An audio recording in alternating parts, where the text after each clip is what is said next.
If you read 10 articles about airplanes, 3 of them would call it the Ferrari of the sky. But what actually is the Ferrari of the sky? I'm sure I'm not alone in the belief that airplane companies and car companies have personalities. The way companies conduct themselves and what they make define who they are. Here are 10 airplane companies, and in my opinion, they're equivalent car companies. Number 1. Cessna and Chevrolet. Imagine being in the boardroom of one of these large, old American brands. Okay, so what do you want to build? Everything. Both Chevy and Cessna make a car or plane for every occasion. Economy, utility, hot rods, moving your family, moving your boss. And they both seem happy with a middle-of-the-road approach to quality. And they both start with C, so there you go. Speaking of quality, number 2, Beechcraft and Volvo. If you ask someone to describe the difference between Beechcraft and its stepsister Cessna, they'll likely say that Beech is more sturdy, more solidly built. Beechcraft airplanes are tight. Everything seems to fit together, and they don't rattle around, just like a Volvo. Also, Beech sticks to what they know. They've been building Bonanzas, Barons, and King Airs without pause for decades. Volvo has been building their sturdy station wagons, sedans, and tractor trailers for even longer. Number 3, Vans Aircraft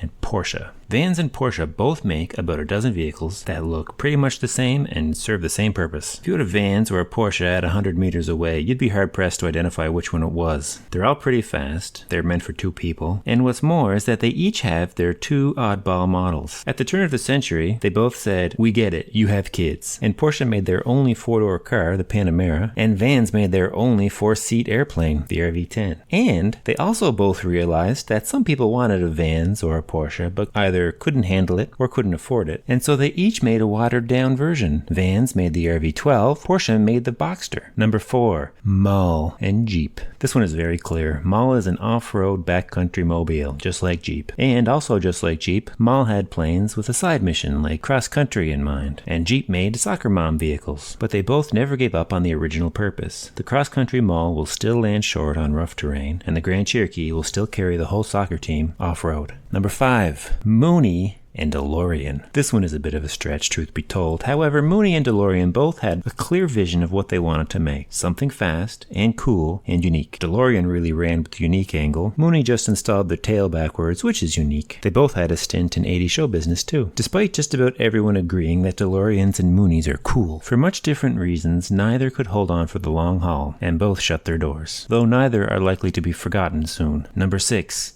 Piper and Dodge. Of all these pairs, Piper and Dodge are probably the closest. However, not the easiest to explain. They both draw the exact same emotion from me. In my mind, a Piper Warrior is a Dodge Neon with wings. Cherokee 180, Dodge Stratus. Dodge and Piper are both like, yeah, we'll get you there eventually. In style? Nope. But relatively affordable. Sure, the plastic cover on the panel of your Aero doesn't quite line up with the altimeter, but it works. And sure, you need a pen to stick in the hole where the ejection button used to be to get the tape out of your Dodge Spirit, but it'll come out. That's just how it goes. But what's more, every once in a while, Piper and Dodge do something wonderful and insane. Hey, we got this Comanche, it's pretty good. Oh, cool. Let's give it 400 horsepower. Meanwhile, across town, hey, the Charger reboot's going pretty good. Yeah. Let's give it 700 horsepower. Comanche 400 and the Hellcat Charger are quite possibly the most insane mass-produced GA airplane and sedan of all time. And of course, it's Piper and Dodge. Perfect. Number 7.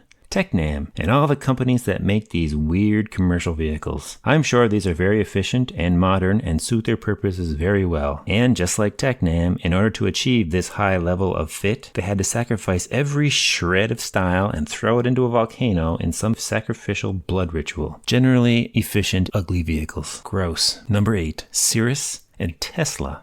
With an asterisk. Cirrus and Tesla burst onto their scenes with fanfare and promise and technology, and it worked. Now, why the asterisk? Because despite the hyper-modern, revolutionary product, early Cirruses were not the well-made luxury aircraft they are today. They were a little rough around the edges. That is, if you could find the edge on such a smooth airplane. And that's where Tesla is today. They're hyper-modern cars, super fast, electric, drives themselves, and I think you can play Quake on them or something. However, they are a new car company, and the fit and finish isn't quite there yet. Just like early Cirruses. Now Cirrus has matured. They're still a super modern, high-tech so-and-so, but also a very high-quality machine. So Tesla is like an early Cirrus. But they'll probably catch up. What are we at? 9? 9. Number 9, Gulfstream and Rolls-Royce. Gulfstream was a splinter cell organization peeled off of Grumman to build high-end business aircraft. Today they are the world leader in luxury private airplanes. Rolls-Royce set out to make the best car in the world, and 110 years later, they still do. If you want to arrive wrapped in a blanket of showiness, it's hard to be outdone on either. They're both the top of their heap. They each also have their own aviation and automotive crossover. Rolls-Royce also builds airplane engines, and for a brief time in the 80s, Gulfstream was owned by Chrysler. So there you go. Oprah drives a Chrysler. In my opinion, the actual Ferrari of the sky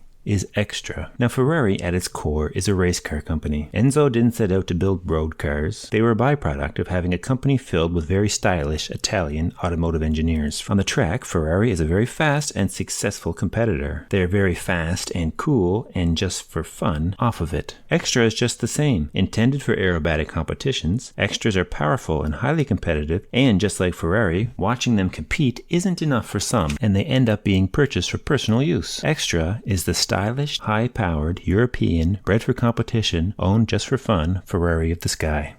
Thank you for watching. See you in the next.